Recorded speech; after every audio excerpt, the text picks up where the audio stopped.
Big sight, new paint. Man, a long time coming, you know what I'm saying? Good. Boom, yeah, we get it together, all eyes on me, you know what I'm saying? It's just history in the making, baby, you know what I'm saying? Me and Boom finna turn up, alright? Gotta get these other extras so we can put them in there set to shot up, you know what I mean? LT has signing off right now. Representing legendary Outlaws. We still here, 20 years later, still pushing.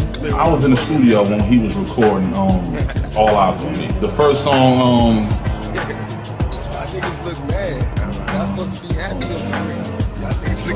the first song I heard him record, picture me rolling in my 500 Benz. I got no love for them niggas, ain't no need to be friends, dog. Ambitions are right out there. His impact on the world, on the community, on people, on hip hop is epic. The music he made 20 years ago actually affect people and their soul and how they view life is more relevant now. We've been in the game 20 years, never been on no major label, you know, got our own label, been on featured on over 75 million records. We've been the underdogs this whole time, and I love it like that. It's a heavy torch, baby. We're gonna keep carrying it. All right, Outlaw for life, all eyes on me. Stay tuned.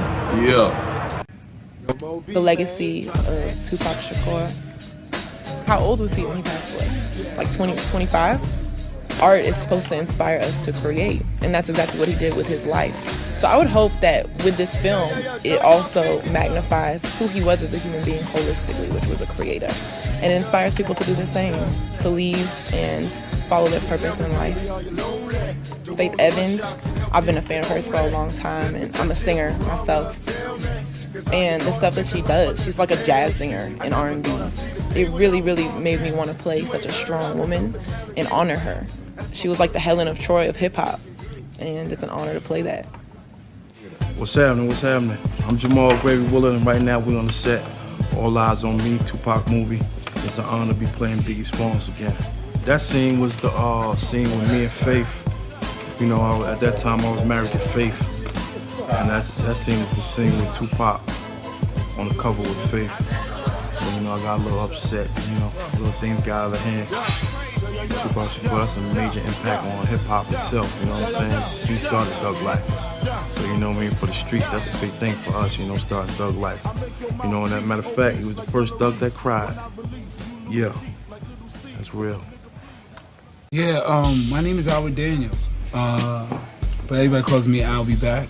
I play AB, a character that influences Pac in the realm of performance and poetry. Poetry is an outlet for us to say exactly what's going on. And that's what Tupac wanted to push. Even at 18, he wanted to shed light on how dark it was, where he was from. Shout out to you, Tupac. Shout out to you wherever you are in heaven. You pushed our minds. You did exactly what you said you was going to do. You inspired the people that get a chance to change the world. Thank you. Actually surreal. It's actually surreal. Coming up, I came up on the West Coast until I was about 10, 11.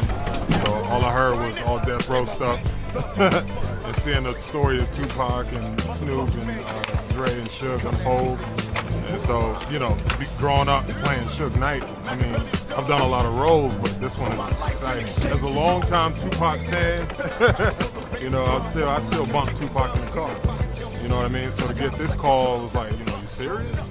You know, and then playing Suge Knight, you know, so it's an honor above all, and I hope everybody loves it as much as we do. One of the big mandates when we wrote this was try to keep it as real as possible and to use his own words whatever chance we got. And that's what we tried to do because we wanted to be as authentic to the legend as he was to everyone else. And I think speaking to that point, L.T. Hutton, one of the producers, he always said to us, you know, Tupac wrote his movie, just listen to the interviews, listen to the YouTube videos, listen to what he said at the Black Expo, listen to what his mom said. If you listen to all that, Tupac already wrote his movie, just listen to his words.